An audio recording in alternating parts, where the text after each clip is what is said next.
So, my association in the field of higher education has been for almost more than 4 decades.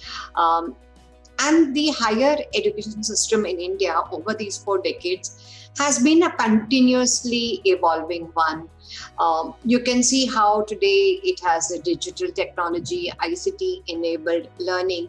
So, it's been moving continuously and it is going to keep moving. So, being a part of this education system for 40 years, I can say that, I have witnessed progressive development, progressive transformation over this journey that I have been associated with, especially with Symbiosis. Um, I have been a part of Symbiosis since 1985 and a part of Symbiosis School of Economics, Pune, since 2010. Um, you asked me a question, what makes it the best industry to work for? Uh, Again, as I said, I find education, which is a very brings about a lot of transformational changes, to the entire society, to the citizenry, and it's a great catalyst. It's a lever. It's a change maker, a facilitator. For example, today you have a gross enrollment ratio, which is about 27.1%, in 2019-20. The new education policy talks about a 50% gross enrollment ratio by 2035. So the next 14, 15 years is going to be very, very challenging. And this is going to be a great industry, which is going to see how it can reach out to more people and give higher education to them, the aspirational Indians, how it will satisfy their needs, wants for improving their livability, their employability, and as such bring about a change in the economy. Um, Another important aspect about education is that higher education is a vehicle for social, economic, and political transformations. As I said, it is transformation in the true sense. The Indian higher education is the third largest in the world, and imagine being associated with it at this point. It's full of dynamism. I don't think I would want to be a part of any other industry because you and your entire team are kind of contributing to the change making process. Now, as an administrator, as a researcher, what has brought me here to think is that in the 21st century, what is education all about? And this higher education that we're talking about.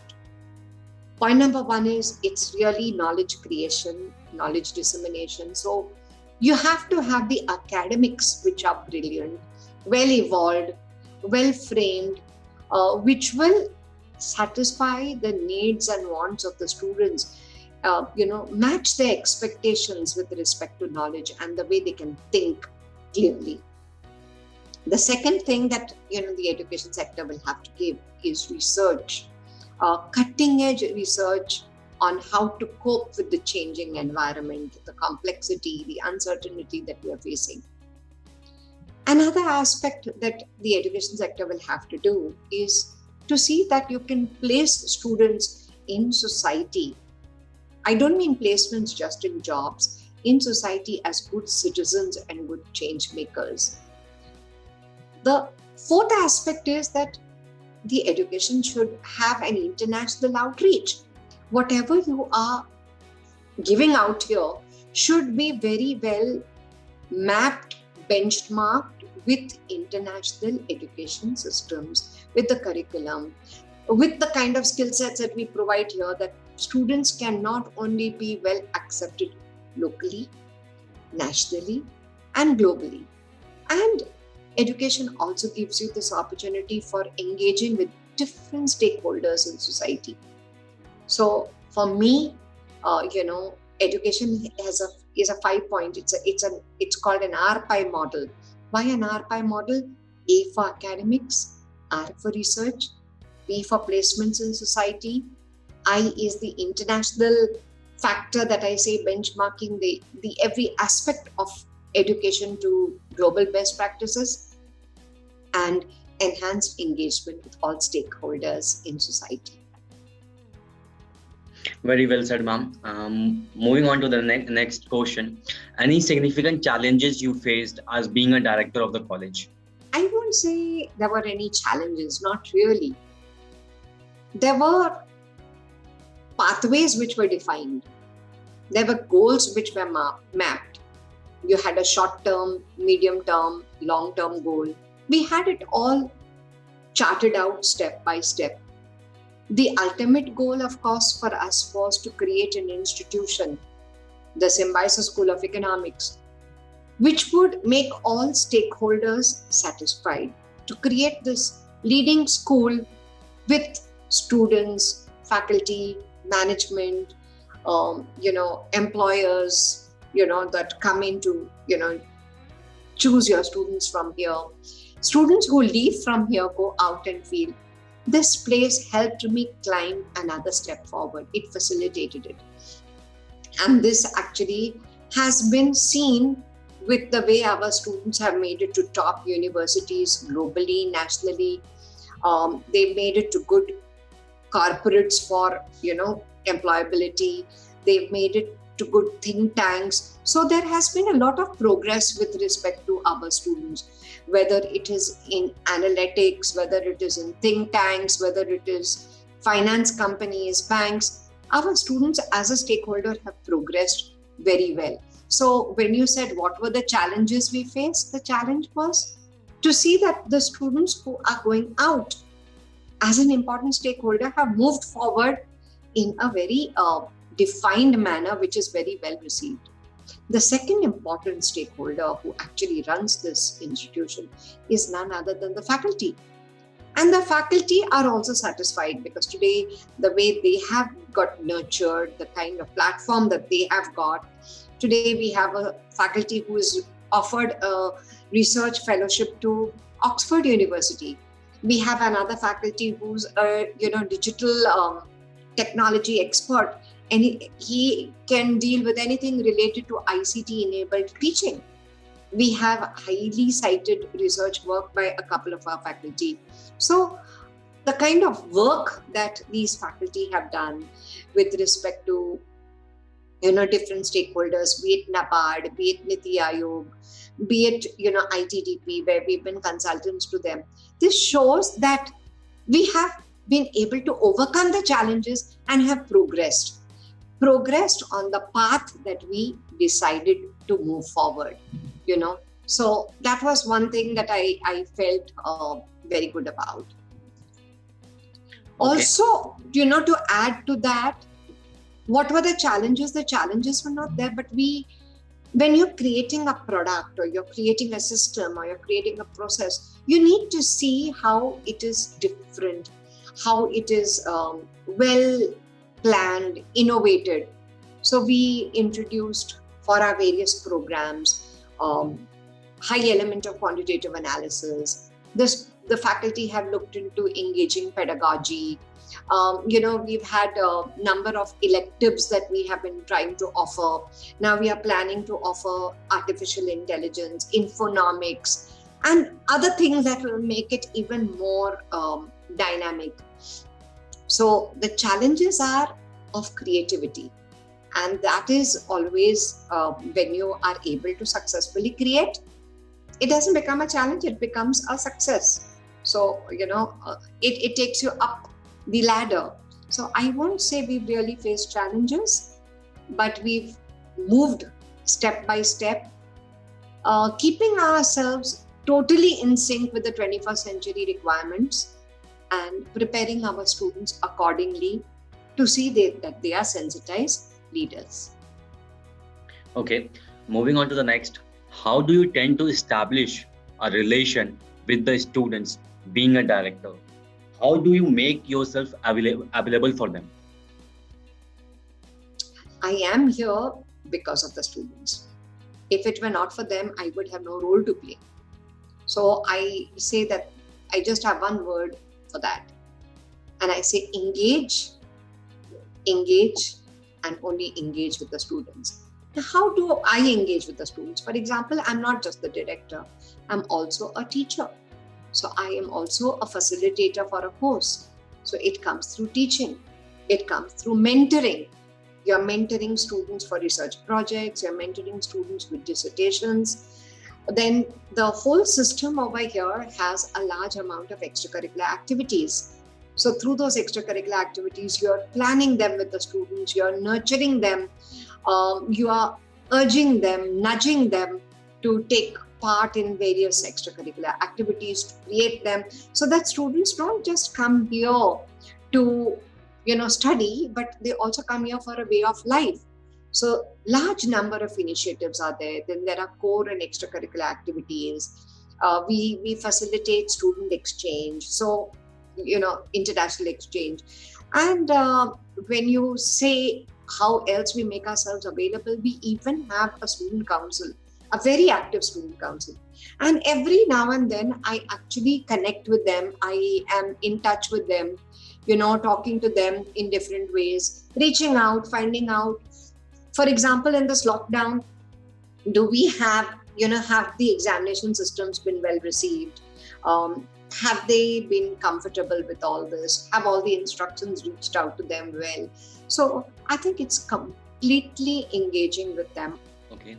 Tell us about the effort behind establishing such a successful college, and how do you plan to take it to the greater heights? Um, of course, SSE has miles to go. We have a vision which has been focused towards seeing that the school, Symbiosis School of Economics, is among the best schools in the country. We have been climbing this upward trajectory. And what I say is, I keep telling them, we have to look at rigorous implementation of quality enhancement. So from time to time, I brainstorm with my team. We take up various initiatives. They give wonderful ideas. We ask the students what they want. So ultimately, what is this little, what you would say, pointers that we've got to make it a great school? We have to see that we've created a great brand, a great program, innovative. We have ICT-enabled teaching. We have an evolving curriculum. We have dynamic, faculty. We have geographical diversity, students coming from all over the country, be it from the various states and union territories, be it even from the global framework, large number of countries, be it Syria, be it Afghanistan, Sri Lanka, Bangladesh, not just in the South Asia, but even beyond Asia. Then we have a very, very favorable gender ratio, which is more favoring the female gender. We have in 2014 instituted a very we've instituted a lecture, a memorial lecture called the late Professor Tendulkar Memorial Lecture. I think this has again helped us climb up and become a good institution, because people recognize this memorial lecture. Large number of great dignitaries have come in, whether it has been Bibek Debroy, whether it has been, we've had, the last one we had Anil Bera ji, then we had Kaushik Basu ji who had come and spoken. So great economists have come and spoken at this event. We have international collaborations with large number of universities. Recently, one of our students won a competition with the Cincinnati University in demand forecasting for COVID. And this young girl from first year, stood first in this international contest. I'm sure one day students all over India will look forward to it. In fact, for the first time, this was an event this year because of the pandemic. It was conducted online, and therefore it had people from all over the country taking part in it.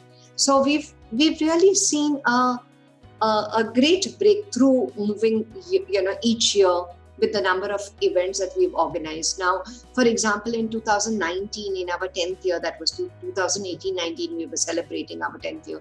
We instituted a biennial conference on the theme Future of Employment Challenges and Opportunities. And now we're going to have the second edition of it. The process of excellence continues. You have to keep striving hard. And I think it's a continuous process. as I said, rigorous implementation of quality enhancement. Okay, moving on to the next question, ma'am. How do you create a student-centric environment in your college? Um, in fact, to a certain extent, I think I've shared these thoughts with you earlier while I was answering other questions. But student-centric environment, they are the most important stakeholder. Okay, so right from the time of admissions to the time that they graduate, we are continuously with the students.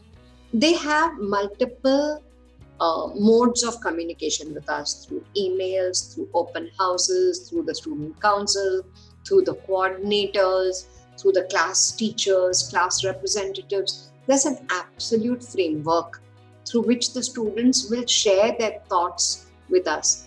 In fact, their critical inputs are most important for us to be a successful institution. If they are happy with what they have suggested to us and we've been able to imbibe it, then they are going to recommend the institution also to everybody. So we feel the kind of activities that are organized, extracurricular, co-curricular, cultural events, the way the students plan their academic journey along with us, the students and teachers take it together. I think all this makes it a completely student-centric, place. To add to this, we have a great center at Symbiosis, which is called the Symbiosis Center for Emotional Wellness. So you have the student-centric, approach over there. We have the gym. We have counseling, placement and career counseling, where the career counselor talks to the students about what their expectations is, nudges them into the right directions, tells them the ground realities. So I think it's a lovely balance between the two interacting with each other continuously and each of us managing each other's expectations. Okay, moving on to the next. How do you integrate value-based education with your curriculum? The curriculum provides the students a very clear understanding of the economy at the micro level, macro level, not just the economy, the nation, okay, at the local level, national level, global level.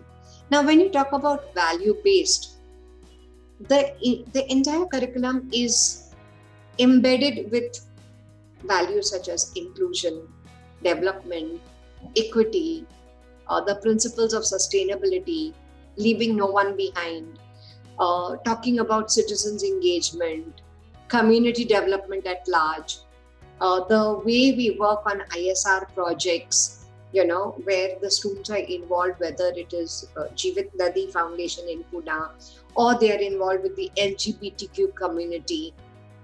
It's fully value-based. It's also ethical. We function in a very ethical framework.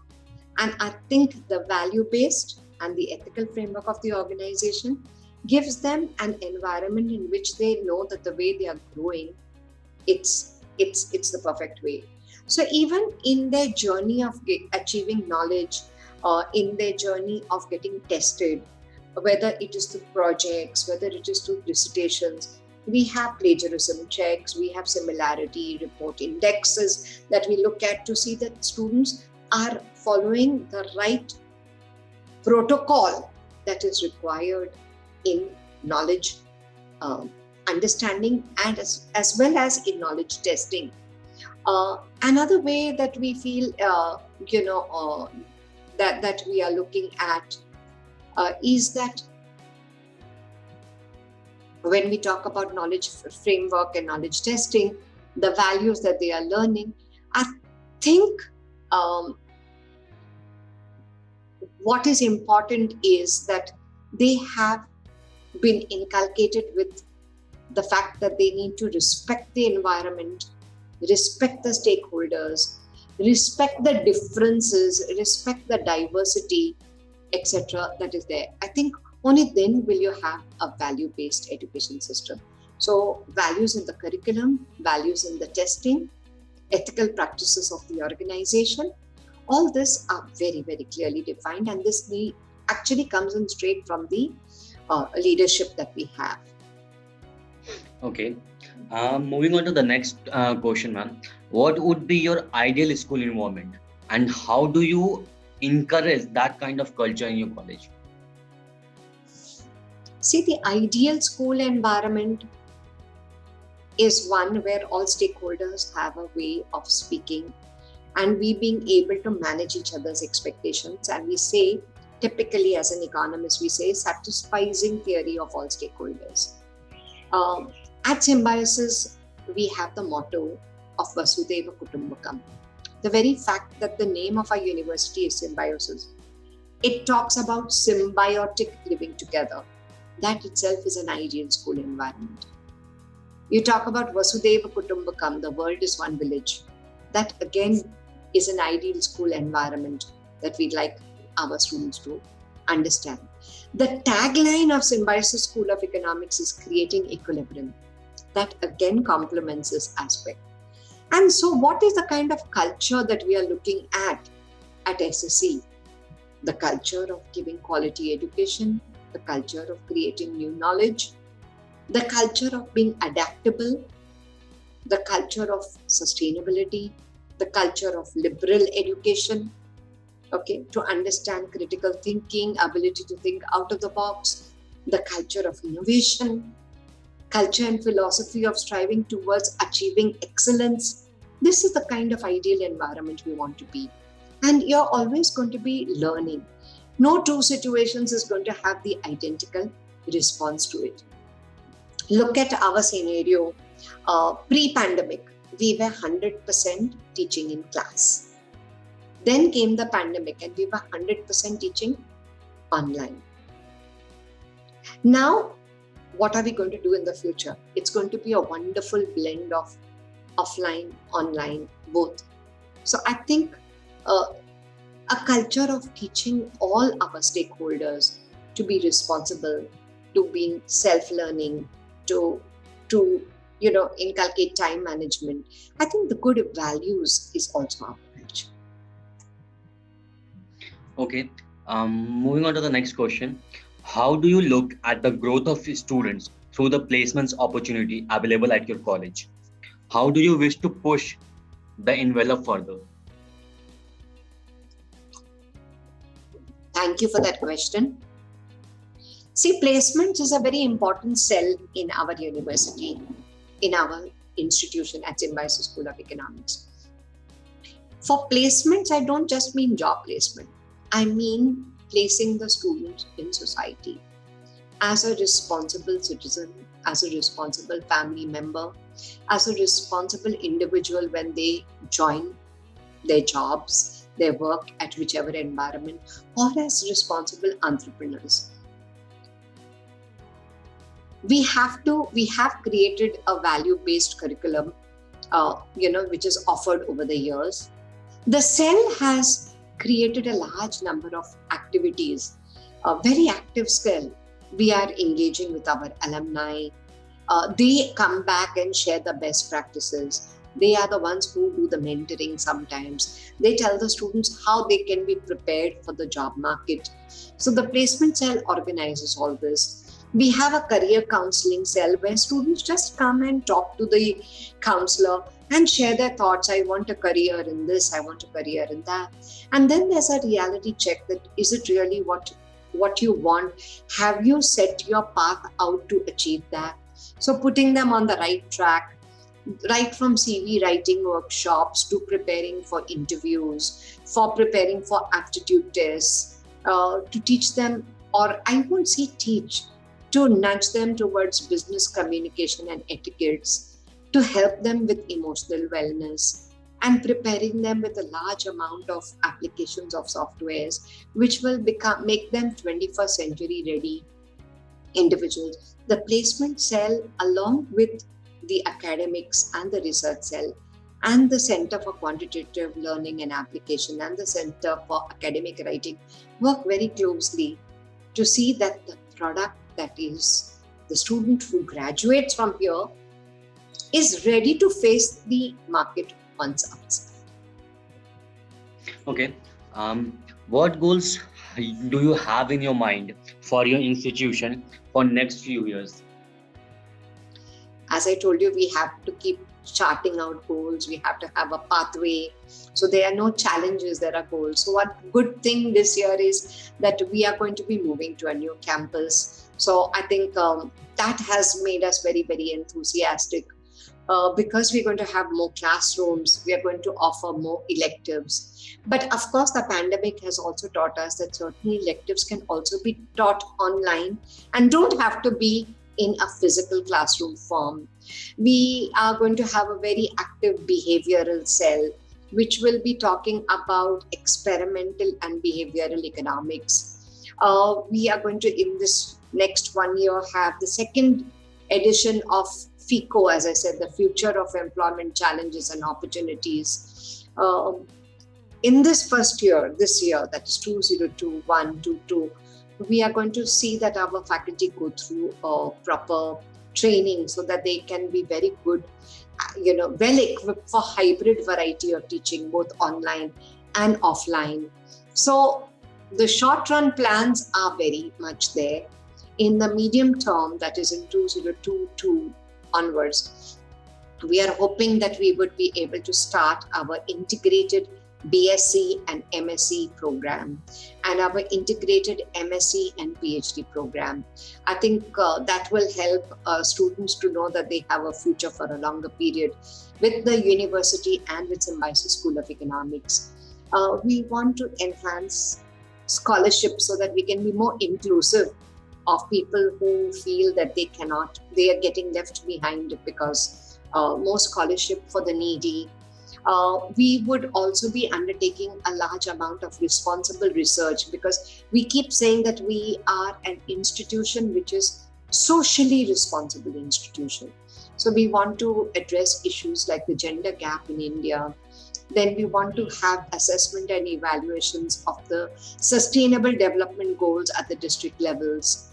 And we want to see what are the skill sets. We want to do research on skill sets for future ready graduates in this 21st century, that what more do we need to add. And what's very nice, I'd like to say, is that the new education policy was introduced last year. And when we were going through it, we realized that a lot of it that they had highlighted as a private university, we had already imbibed that in our framework over the years as we progressed. So again, as I said, it would again be a journey of quality enhancement and rigorous implementation of the same. Okay, moving on to the last question for the day, ma'am. What suggestion would you like to give to the current youth and the aspiring students who wish to pursue a career in Symbiosis School of Economics? See, each student has their aspirational goals. Each student comes with a career aspiration. I would like to do this. I'm joining Symbiosis School of Economics because I want to reach this. So remember, I told you we have a great sense of engagement with the students so that we ensure that in the 3 years, 2 years, 3 years of the undergraduate, 2 years of the master's, that we can equip them with a lot that will help them to progress ahead. So when you say what suggestions would I want to give to the youth, ahead, is really define your goals and then chalk out your pathway. Some things you will have to do because you need to do it. Don't just follow what interests you. Follow what is in your interest. Because very often, some courses which may be tough, maybe what would be the differentiator in your career graph as you move ahead. When I talk to my students, I always give them this anecdotal, situation where I had a friend years back who graduated out of IIM Ahmedabad and got a job with a multinational company. But she wanted to join a particular company. And that was her goal, that was her aspiration. She kept reading up on that company, kept engaging with the HR of that company, writing to them, meeting them. And it took her time, 2 years, 3 years nearly, in this engagement till she finally got the job that she wanted. So I keep saying, if you have your career goal defined, you have your pathway defined, you would be able to frame that journey towards where you want to reach. You could even engage with your university, with your college to say, look, this is my journey. Please help me through. I need this. And there are so many things available online today which can enhance your abilities, your skill sets. So you don't have to just stick to what is available here, but you could go beyond.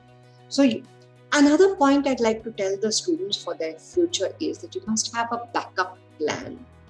That if option A doesn't work out, then you have to have an option B. And remember, life is a continuous learning process. So you have to believe in yourself, believe in trying hard, and you will be able to be extremely successful, overcome all your challenges, and achieve that career aspiration goal that you set yourself up.